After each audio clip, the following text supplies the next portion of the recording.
Hey, everybody, and welcome. I'm Hayley Mitchell Haugen. I am the editor of Sheila-Na-Gig Online and Sheila-Na-Gig Editions. And tonight we are gathered to celebrate the release of Kersten Christianson's second book with Sheila-Na-Gig, The Ordering of Stars.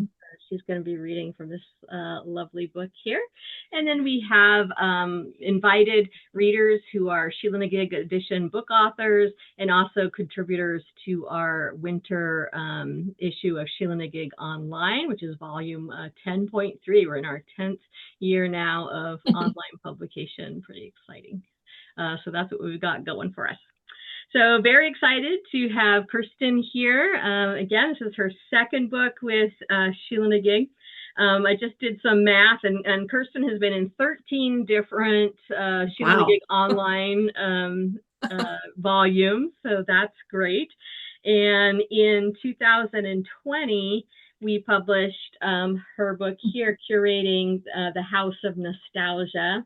And that was our sixth book that we published with Sheila-Na-Gig. And now we are heading into the 70s in the number of books that we published. So Ordering the Stars is probably somewhere maybe, or I don't know, I haven't done the math on this one, but say 60s or 70s, but we're getting up there. Wow. So just so excited to have this opportunity to offer this second book. It's always an honor to do that.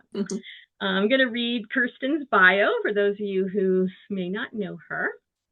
So Kersten Christianson is a raven-watching, moon-gazing, English-teaching Alaskan and the author of 4 poetry collections, Words from the Boreal, Metaphysical Fox Press, Curating the House of Nostalgia, What Caught Raven's Eye, and Something Yet to Be Named. She serves as poetry editor for the longtime quarterly journal, Alaska Women Speak. Her poetry has appeared in various publications and anthologies, Story Knife Writers Retreat, Alderworks Alaska Writers and Artists Retreat. She's also a 2024 recipient of the Lynn Halterman Grant awarded through the Alaska Writers Guild. The grant will go towards the purchase of a little free library to gather and share the work of poets, especially that of Northern poets. So yes, you were telling me about that. You might tell us a little bit about that.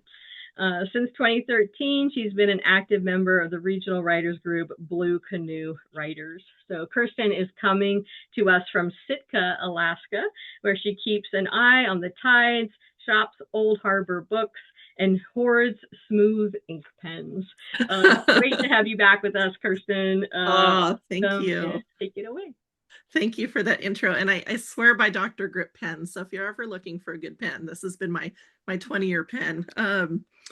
I am so excited to be here, but I'm so excited, to also have this new book out. I mean, these books, as all of you know, are just a labor of love, and everything that we put into them is so important. And my gratitude is probably longer than my arm. I definitely want to thank Hayley for publishing this and also curating. And then also my family and friends who are joining, and Blue Canoe Writers who keep me writing every week, even when writing can be tough at times to power through. This little book was one that I started at Story Knife Residency in Homer, Alaska, and came away with a manuscript without a title. And then 4 years later, came up with the title and essentially a brand new manuscript at the Jenny House Residency in Whitehorse 2 summers ago. So bouncing from residency to put this one together was great fun. And then I also want to thank my cover artist, Susan Slocum Dyer, for putting this together. In fact, I pulled the framed piece out, which I need to find wall space for. But Susan was a teacher up in Fairbanks who, in a move to Portland, Oregon last summer, I hit her up and said, would you be interested in doing this cover? And she just did it. And it was amazing. I was so excited to see what she came up with. I just gave her full whatever she wanted to follow to put it together. And I really was pleased with what she ended up with for this. So thank you to everybody. I have a handful of poems I'd like to share tonight from the book. So I'll just go ahead and jump right in. I have a daughter. She's almost 20 years old, and she attends Western Washington University, and she found out just a couple days ago that she was accepted in the marine science program there, and I'm just incredibly proud. But I think back to when she was a little girl and we took her down to the beach at low tide, and she would hold these scallops up to me and say, "Look at their 200 eyes, Mom." And I was like, "Oh, that's interesting." She always found different things to show me. This one's titled "From the Outer Coast." A scallop plucked from the low tide pool, held between two fingers in wan moonlight. She explains it has 200 eyes, primitive, rough, silver beads stitched in slick orange mantle, glowing in the headlamp's reveal. I ponder the puddled memory of bivalved wonder. Does she cling to the rudimentary, the tidal zone's ebb and flow of picnic and frost? Do her eyes discern a pattern? Here love clings to eelgrass, propelled by the tiny arms of sea star larvae adrift for 45 days. In argent moonlight, cupped in a curved palm, a scallop returns to rocky shoreline. It was such a challenge to come up with a title for this little book, because when I came out of Homer with the manuscript, I had all these wild themes of heart and tent and galaxy and birds and ocean. It's like, how do I bring this all together? But it eventually came. This one is titled "Ode to the Coffee Grinder, My One True Love."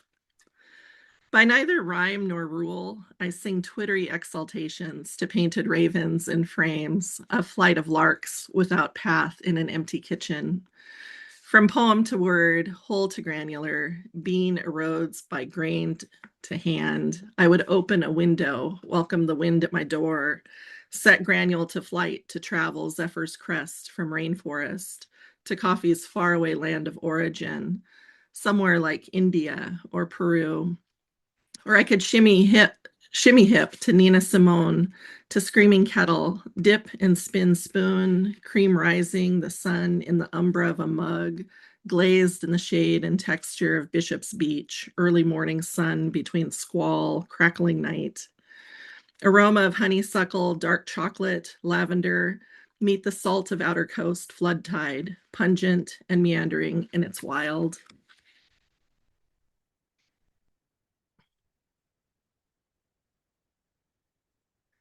Heart is a burning state.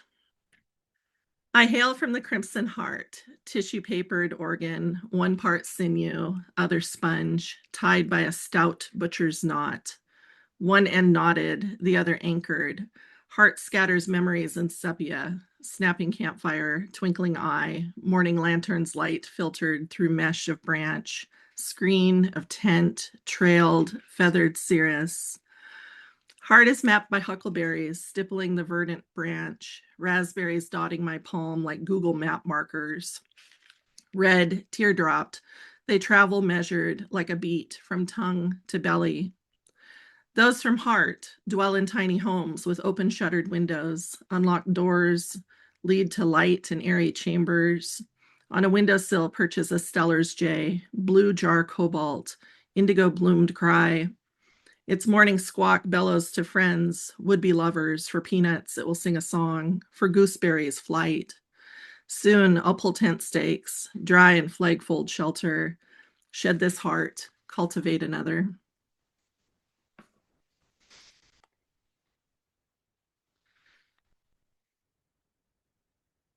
I have all these little sticky notes in here. I was really humbled this year and kind of knocked to my knees, really. Circ Journal had nominated this one for a pushcart. So I was just really honored by that. It's a haibun. And I always find it interesting that in the summertime when I travel off island, this island has 14 miles of road. And to leave this island, you have to fly or you have to ferry. And so once a year, I take the ferry off the island to go catch the road system and can pretty much drive anywhere at that point.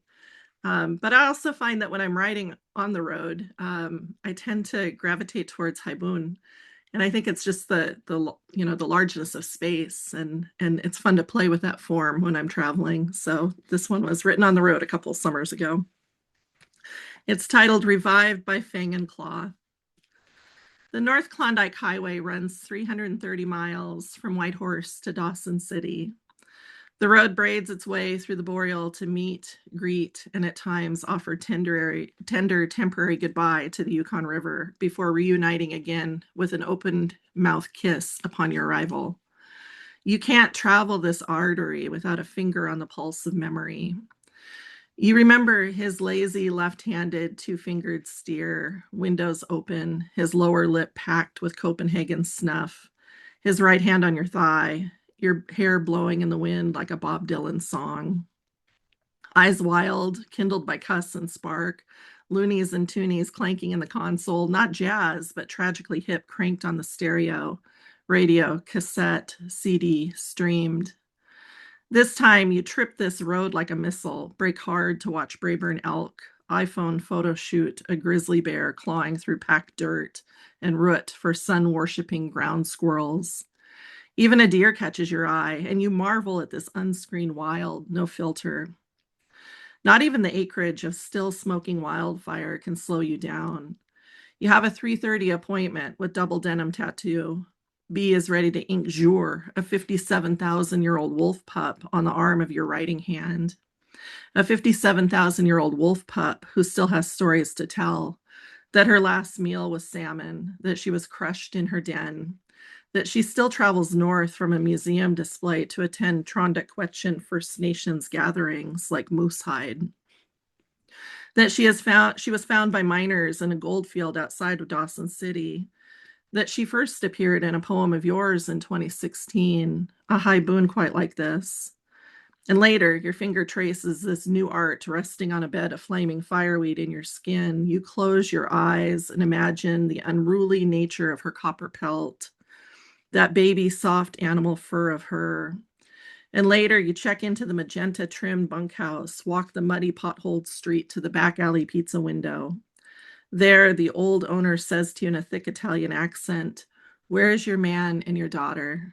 As if no time had passed, as if 7 years had not passed. To answer, I grasp at straws, the story too sad for such fine pizza.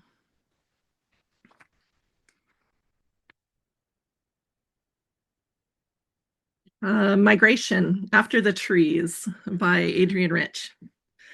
The trees are moving inside again from the woods, the timber that was abundant this year with pine siskins, salmon berries, dark, ashen soil collecting rain these many days will release root and empty. All night, the trees trail mud-slithered tracks, long roots across the pecan floor. Evergreen branches knock at the door, tap against the window pane, bow their crowns, crossing the threshold like the holy at an altar, present, stepping into reverence. I wait inside, door and window open to the gale, bead lines of words related to anything but the transition of woodland into the home. The night is hopeful, the snow moon, a satsuma in a lapis sky. The scent of cedar bark and bough wraps me like a Pendleton blanket. Songbirds twitter in my mind, peck syllable seeds until pacified. It's kind of a fun one. I sure do like Adrienne Rich. Seems like, and I also have a couple poems in here that I mirrored from Ada Limon. So definitely was in some reading phases there. This one is titled Cheers to Another New. Since we're still in January, all the quirks of the season, darkness, glitter, storms without reason, and we're right back at another beginning. Still, that feeling of closing one door to open another could be the closest experience to magic happening, if only in the unpackaging of a spanking new calendar, its pages crisp and unturned. And in the square numbered 1, I put my daughter on flight 62 to veer south, again to her college town, drive out by Whale Park, to pick up my weekly veggie box, mandarins, leafy lettuce, cherry tomatoes, pull over to celebrate news that a poet friend shares of an upcoming collection to be published. And the Juncos and their tiny friends flock to the feeders, to the birdseed I spill on the driveway.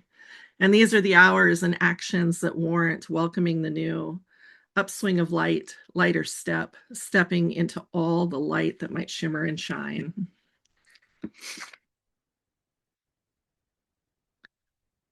Sorry about this title, but I'm going to just read it anyway. When the astrologer says you're fucked, connect the dots, you trace the lines of constellations with a dull tip pencil, squint a sun bear, a mariner's astrolabe, a rainforest bracken. The night sky is a hand-blown water glass, replete with ambient kindness, and you question the message as you would the paper fortune wrapped in a cookie or the head side of a penny found at your feet. The struggle is real, reckoning which star to pluck, to burnish, warm copper with steel, wool and some lemon juice. But when that scrubbing turns tempest, elbow grease, and gale, you shift gears from wondering where the leap of luck went wrong and laugh that sometimes shiny silk glimmers kindled rose under all that patina. Another Lunar New Year, and I find myself in the bug house again, my heart in my eyes and buzzing through the door at the Elks on a Friday night for his chicken lo mein and egg rolls. It's the year of the dragon, and my monsters are nothing but ardent. Bright-eyed and amorous, they are fiery-tongued and words slipped as they tend to be in flatlined winter. When his shift is over and he's ordered a pint, I pat the bar stool next to me, settle in close for stories and his good company. We're not public like this. It's a first, but he's a Dimber Cove, and I tease him that without my readers, he could be the actor Jeremy Allen White of Calvin Klein ad fame, only his older, hotter brother, rooftop cavorting in his skivvies, his arms stretching for the blaze, reaching for me in sizzling moments. He tells me it's time I had my eyes checked. He's no quick smiler, but his hand touches my arm, shoulder every time I think he will. And later, when I text him, thank you, his fiery reply, night beautiful, keeps me smitten, keeps me warm.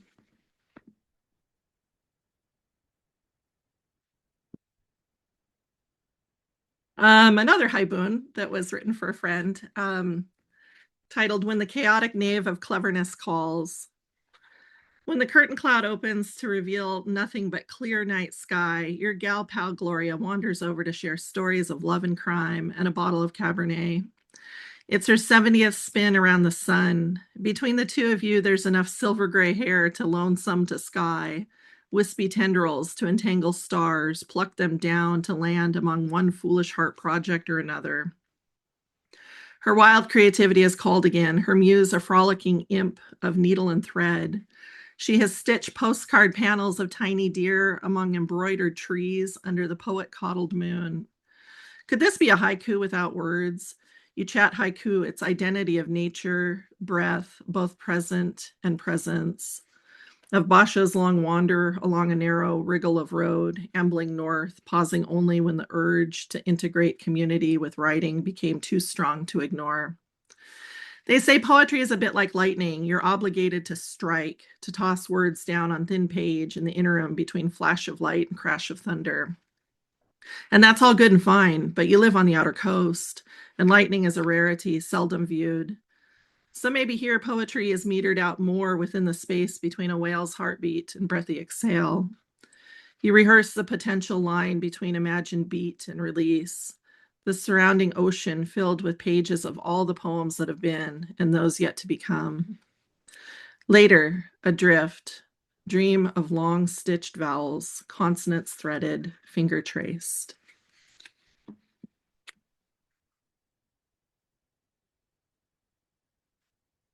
I have two more, both of them, let's see here, both of them fairly short. This one's titled Cosmic Harvesting. Not quite lucky wishbone, nor water divining rod, but there it sat like a stone, a discarded moose leg in the road at the corner of the Carcross Community Center. It made me think of Gloria's moose hoof wind chimes, heavy keratin clop-clopping in the wind, as if still plodding through knee-high grass, fireweed, 1 foot trailing another, woody throat like bamboo, strung with blue-eyed beads, tinny silver bells. I read recently that sometimes a tuft of green hair can be found near a moose's hoof. I wanted to turn around, drive the Grizzly Road back to Carcross to look more closely for this anomaly, this flash of cut tendon, bone, early leaf. And then thinking of ahead to all things spring. This one is titled Effloresce. Today, I broke the spine of Mary Oliver's A Poetry Handbook while contemplating sound and device. My finger traces its even seam. Words lay down like train track, aligned, avoiding dips, spikes driven gently into the heartwood of their meaning. The books crack, crumble, an alliterative sound track to the dog outside eating dandelion greens before their orgasm of bloom and seed. And if this annual coming of bud and scatter carries any real resonance, I imagine it to moan like the night buoy at sea, rounded, breathy, prolonged, late into the dark morning hour. It is book, it is paper, it is leaf. Verdant, temporary, I ask, who hungers for you? One last thank you before I move on. I have to thank those who provided these really wonderful blurbs, MK CREEL and Vivian Faith Prescott and Lisa Stice and Dave Bonta. I tear up. Every time I read them, I just tear up. It's such a beautiful thing when the project all comes together and you have a book. And I thank everybody here for that. I appreciate it. Thank you, Kersten. So great to hear you. And my heart is full with just the honor of being able to get this book out into the world. So just thank you. And you were looking down at your manuscript, and I don't think you saw a lot of the little clapping hands and the little hearts that were going up. And unfortunately, that doesn't get recorded when we have the recording, but there was lots of that going on. So I think exciting. Enjoyed the reading. So thank you. All righty. We have been celebrating Kersten Christianson and the Ordering of Stars. Very excited to have this out in the world. Okay. And now we're segueing into our invited mic portion of the evening with various friends of Sheila-Na-Gig, either contributors to our winter issue or other Sheila-Na-Gig book authors. So welcome to you all. And John Palen's going to start us off from Illinois. Thank you. Thank you, Hayley, and thank you, Kersten, for that wonderful reading, those vivid, amazing poems. It's an honor to be here with you. I'm John Palen, and I'm checking in from my home in Urbana, Illinois. I'm going to read two poems that look back on the Vietnam War era, an earlier time when the country, like now, seemed to be falling apart at the seams. The day after Kent State, Edwardsville, Illinois, May 5th, 1970, for Lord Humphreys, who served time in prison for his actions that day. We didn't know where to take the anger, so this tormented Episcopal priest sociologist got us off campus, led us to the post office, the nearest federal building, chanting 1, 2, 3, 4, we don't want your fucking war, 5, 6, 7, 8, seize the power, smash the state. When we boiled up the hill into town, mothers pulled children off the streets. We jammed into the draft board office, 80 of us, hundreds more outside, and said our piece to frightened clerks. We were frightened too. Nobody knew how this would end. But Father Humphreys lifted Nixon's picture from the wall, elevated it above his head for all to see, and smashed it on a desk. The shards caught sunlight as they fell, and our anger crested, broke.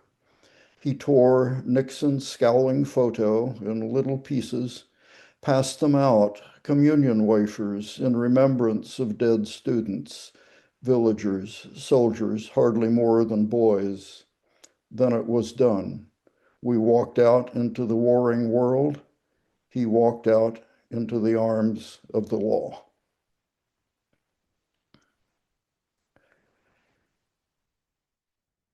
And my second one is titled Because Everything is Connected to Something Else.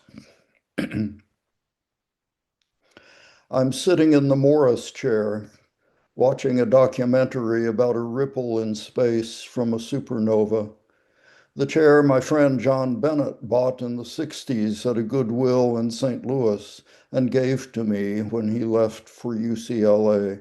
And because everything is connected to something else, I remember the day two FBI agents knocked on my door, talked their way into my living room, and wanted to know why he chose Berkeley. No, he's at UCLA, I said. But we were at war in Vietnam, and Bennett was a conscientious objector and an atheist and had spent some time in Chile. So they insisted, Berkeley, and I could not convince them otherwise. They kept coming back to it until finally they simply moved on like an inexorable ripple expanding from a faraway catastrophe. Alrighty. Hello, everyone. And congrats to you, Kirsten, for your second Sheila-Na-Gig book. Um, I have a little news for myself. Just last week, it was announced that I won the Arthur Smith Poetry Prize from Madville Publishing. So my fourth collection will be coming out from them. So I'm really happy about that. But I'm very happy about this, Shouting at an Empty House, because Hayley is one of the best out there, and I'm so happy to have been able to work with her. And I'm going to read two poems from that, two that are somewhat linked because I had back surgery some years ago, and these are the ones that apply to that.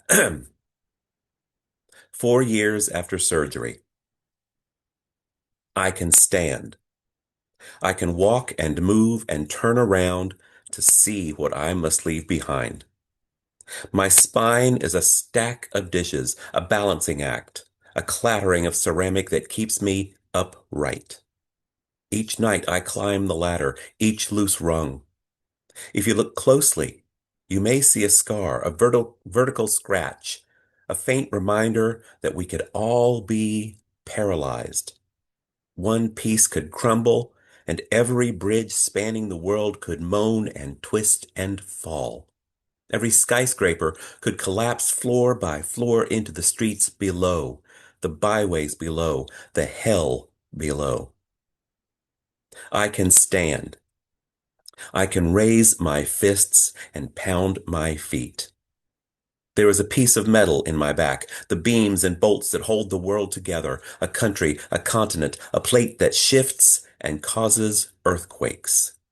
Even the rings of trees can be compromised, can be worn away by beetles and birds, can be torn from the earth by a brutal wind. Let the miracle begin. Let the spine stand tall, unfurl with apple blossoms, grow rich with forbidden fruit. Let me get to my feet to march through daylight and night. Let me be stronger than the straw I carry.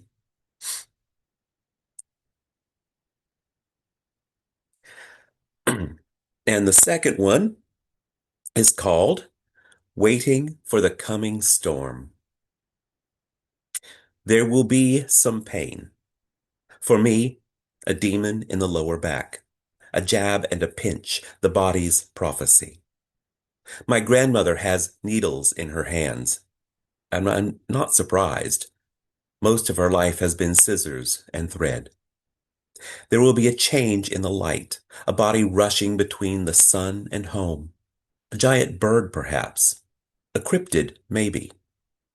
I have come to the age where I feel the blur of seasons, that indefinite sway of sadness and otherwise. A certain weight in the atmosphere pushes down upon my roof and makes these walls creak and moan. An ocean of pressure begging to be let in, but I will not let it in. My sister's knees, my mother's teeth, my father's heart. All of us have our warnings. Even my lover complains about the weather. My grandmother says I must learn the song of the rain crow, turn my back to the wind like leaves. She says I must never look into the eyes of the monster that drags thunder on its wings, for I would surely live with lightning, a demon that dances up and down the spine. Thank you. Those were great. Hi, I'm MK, or Mary Catherine, whichever is fine. Zooming here tonight from North Carolina, in the foothills of the Blue Ridge Mountains. Just really happy to be here, especially happy to celebrate the birth of Kirsten's new book. And I've just always been really drawn to her poems, and it was just so nice to hear her read them. I've read them online quite a bit, but and in books too, but it was just really nice to hear her voice. Um, and it's just been great to be part of this community, and partake in some poetry medicine tonight. The first poem I'm going to read is called Because the World is in Need of Mercy. I buy a pair of garden gloves and let the grass spider keep living in the faux suede gray ones left too long on my kneeling board. Because I am in awe of her silk-spun funnel, the way it pitches and spills like a gossamer tent over a green metal trowel. I will not tear her house down. Because she hunts from the door of an adjustable cuff, her delicate silhouette, silver as light from the flower moon, I start looking out for her. Because some mornings I pause to watch her gather raindrops and sweep away cypress needles after a storm. Because in too many places, homes are being taken, and by winter, she will be gone.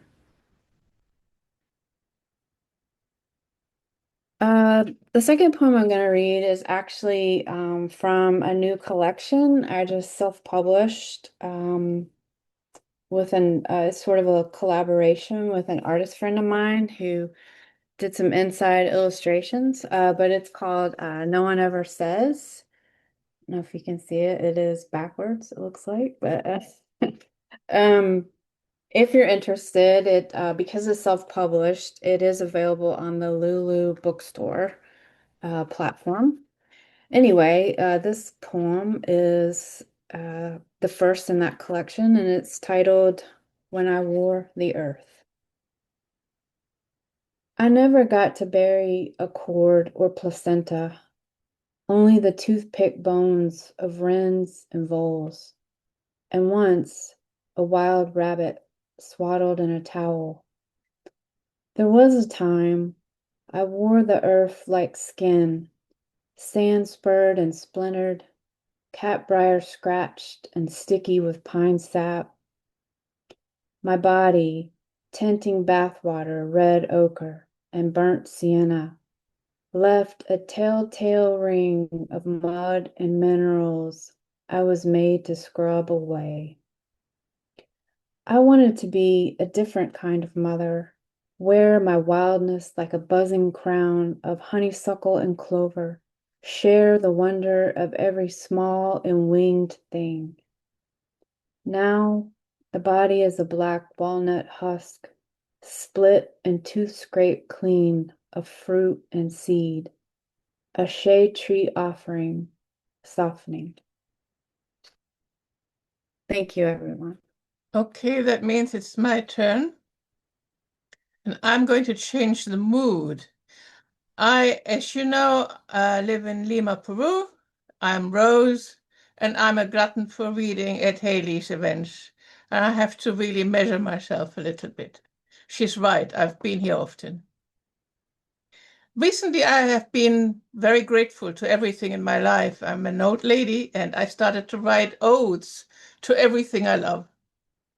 And today I read you two of my odes. The first one is Ode to My Bed. You are the keeper of my dreams, my guilt, my worries, and are witness to those hours of hot flushes and anxiety, tossing, turning again, to my hours of darkness, of oblivion, of something similar perhaps to what death will bring. You're my cotton, linen, and plumes refuge, the undemanding lover who enfolds me in soft arms and cushions, where I pile my books, my markers, notebooks, and pens, and where I answer the phone when my son calls me closer to sleep because he's walking home, thinking of me in a different time zone. Supporter of my lower back, my low blood pressure, life raft on which my elderly body rests heavy in moonless nights, where the halogen streetlights cast shadows, showing me the way to the bathroom in the early morning hours. You don't question me, but give unconditional comfort and escape into the warmth of an embrace of luxury, where I take my fevers, my delights, my shame, and once upon a time, my lust. And William left his second best bed to his wife. And the next one I chose to read is Ode to Garlic. Humble architect of appetite, builder of feasts, your essence expanding in the heat of the frying pan, melting into the broth or browning in rich olive oil, where you will be added to the onions, zucchini, tomatoes, and paprika. Neither too soon nor too late.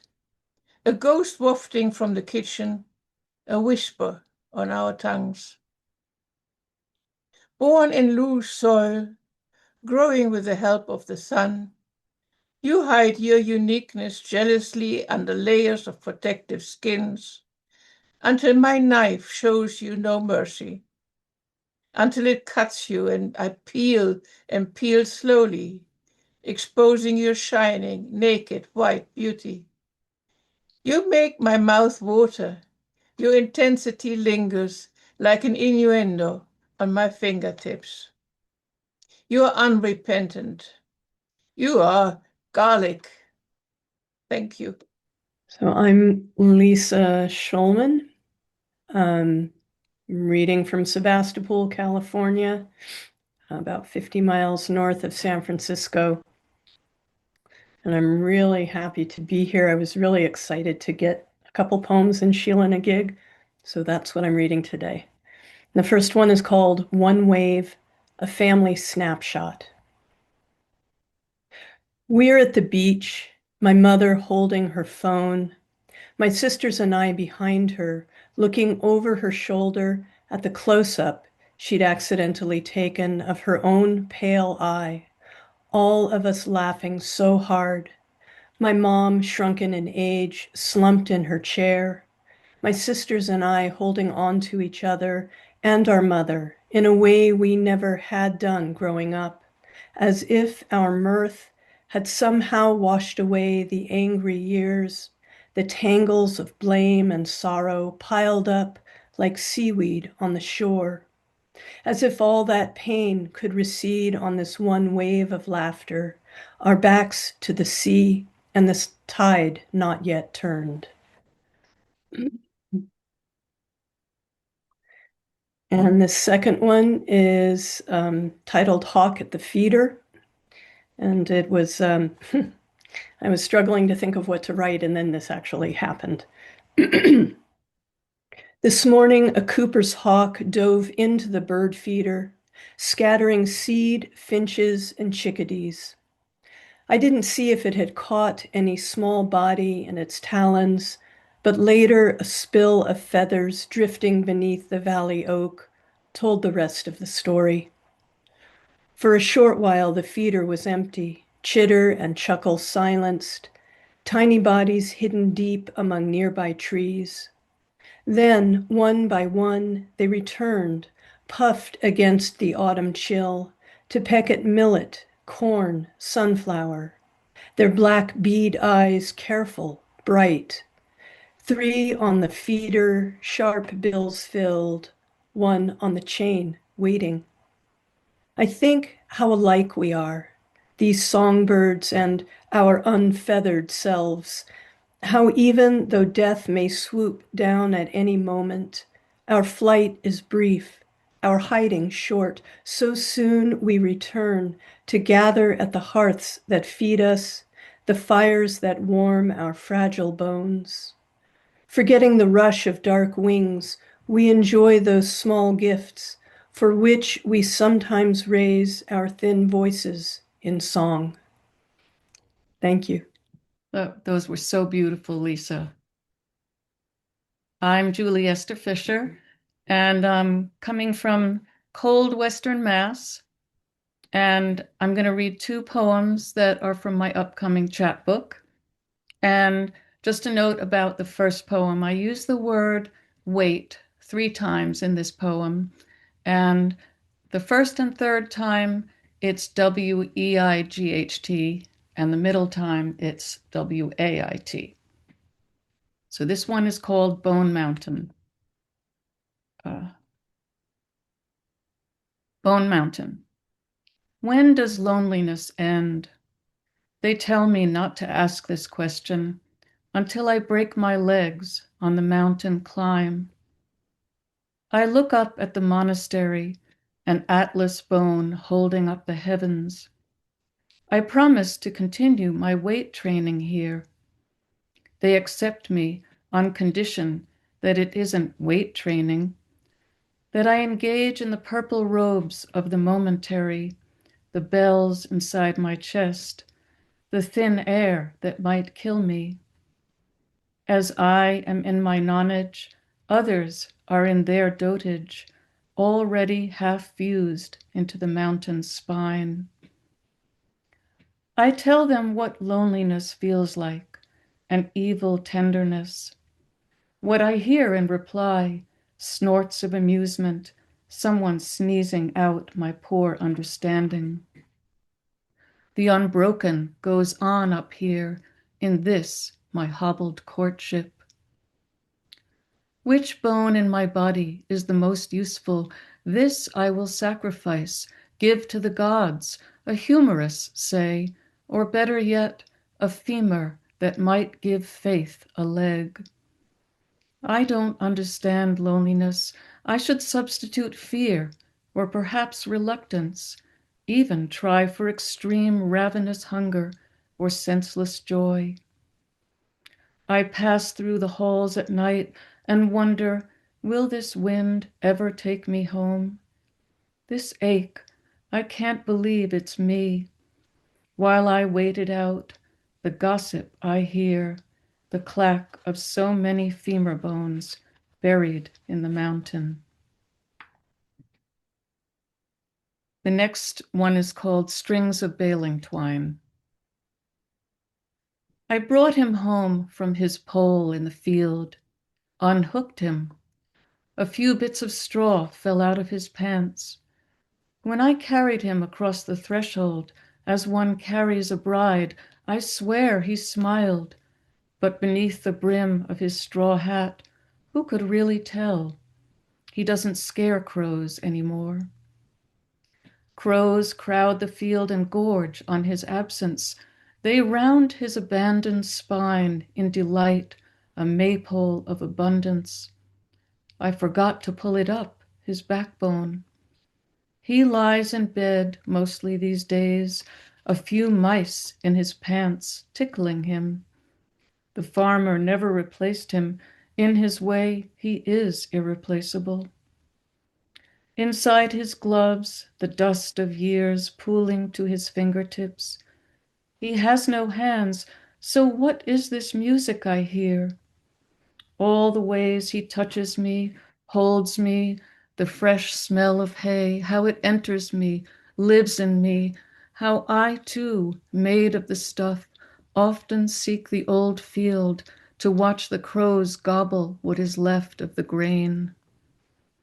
Now that he is gone, is it only right how I go there to hang myself on the pole, to feel in the hoisting up the weight of something I can never understand, music plucked to the strings of baling twine?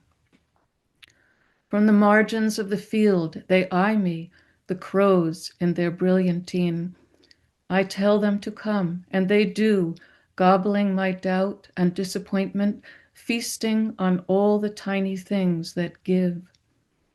The wind takes my hat, then my gloves let loose their dust. From my legs, sheared of shoes, pours out my scratchy heart. The mice are here, filling cheeks, preparing to make beds of me. To know that I'll no more go to waste than him makes me smile with the face I no longer have. Thank you. Good evening. I'm Sandra RIVERS-GILL, reading from Toledo, Ohio. Congratulations, Kristen, on your beautiful collection, and thank you, Hayley, for hosting this space. I'll be reading two poems. One is from my Sheila-Na-Gig collection, As We Cover Ourselves with Light, and the second poem I'll read is a newer poem. Make sure. Okay, you can hear me. Yeah. A distant hymn. He owns a pre-loved sedan, the shade of passive beige, not at all rebellious or disrespectful. The four of us push open a dream, a distant hymn to buckle into. Our journey is a shifting map. On Sundays, the car sits in the drive, stores up empty praises, fills a collection plate of dim memory. I never heard a preacher's faux sermon given from the pulpit of a couch, nor mumbling words from keys.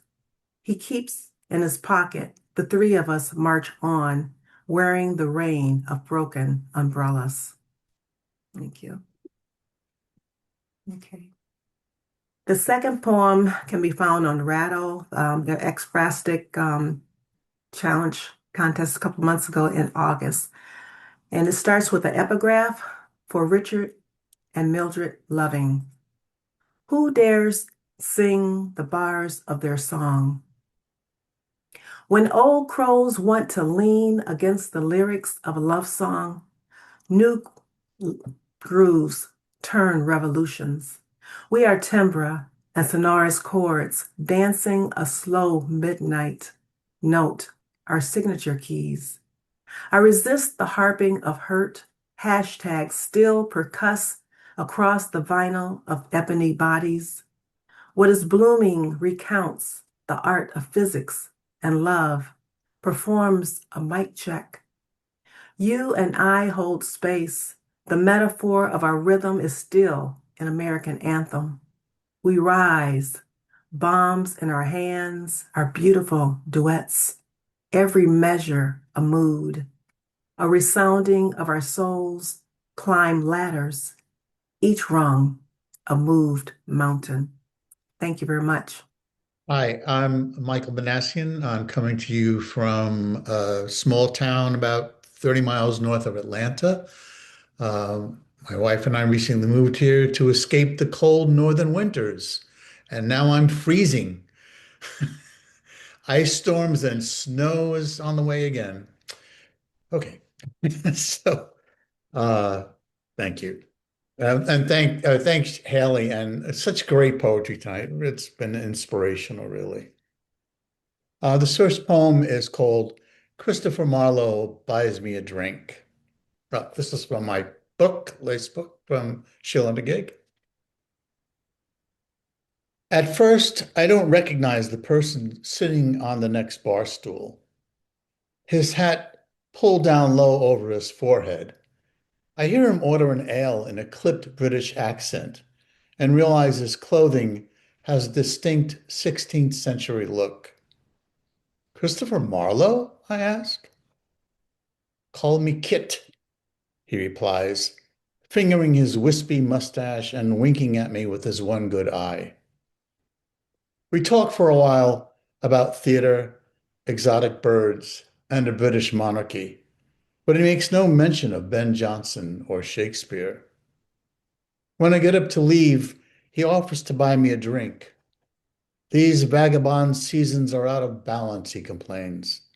And somehow I know just what he means. Our hearts full, dense as time. And I'm going to read a short one. This is actually the opening poem in the book, and it's called Achilles in the Underground. It's been a while since I rode the subway, and I'm surprised to find Achilles riding downtown, wearing a short tunic and bright shining armor.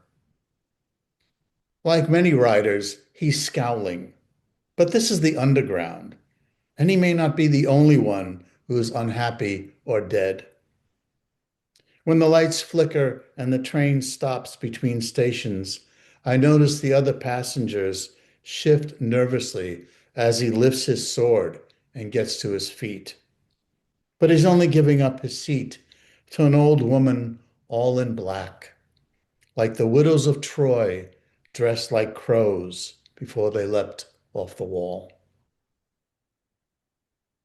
Thank you. Hi, I'm Rebecca Brock. Man, I needed this tonight. Thanks to each of you. Just really beautiful. Congratulations, Kirsten, on your book and your beautiful reading. And thank you, Hayley, for these beautiful spaces you always hold for us.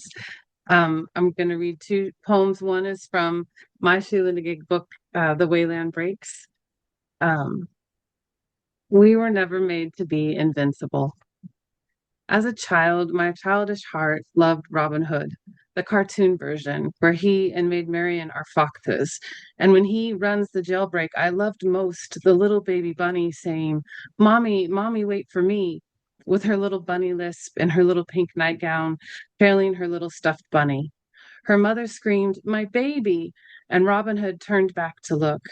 I loved how his face faltered and determined in the same moment to go back. The mother reaching her arms out from the careening wagon. I didn't even know then what it meant, the bones and muscles involved, the mother's heart behind it. The world, my world, hadn't told me yet that there's always someone left behind, or that to carry so much for someone else was deemed a cost too high to exact. I know now that most of us would have kept going, shook our heads and told the mother there was nothing we could have done, or there was a war on and we couldn't risk a bigger one, or we were frightened, we didn't mean to shoot. But maybe I already knew there was always grief to live beside and name. Terrible destruction, surely, and terrible death. The morning can take you up on its back and carry you, so that you wake not knowing the how of the why, or even, for a moment, the where. When morning comes, that sunlight, what will be asked of us? Thank you. This next one is called Song, and it starts with a quote. We came all this way to explore the moon, and the most important thing we discovered was the Earth. William Anders, Apollo astronaut. Writing an ordinary email to my son's teacher about missed work or a deadline, I typed the word song instead of son, my song, and forget everything for a moment, why I was writing the email, why it mattered. I remembered the way he was trying to take and release breaths beside me earlier, trying to calm down and stay present with me, both of us upset but hovering on the brink of forgiveness. He and I, we get there. Almost always, eventually. My song is 15 years old. Listen to the softness of that. My song. Imagine if some of it sank into him, into the air around him, and let him be something that might hover or surround. Let him be lament or psalm, anthem or ballad, lullaby or dirge, sea shanty or aria. Open the doors and windows of what this country expects him to be, of what I expect him to be, and let him be melody, tune. Let him be sung. Thank you. Mm-hmm. Wonderful, Rebecca. It's been way too long since I've had some Rebecca Brock in my life. So thank you for closing us up there. We have been listening to amazing authors from Sheila-Na-Gig Editions and contributors to our winter 2025-26 issue, and celebrating Kersten Christianson and her book, The Ordering of Stars. And you can find us all at Sheila-Na-Gig blog.com. Thank you, everybody, for coming by.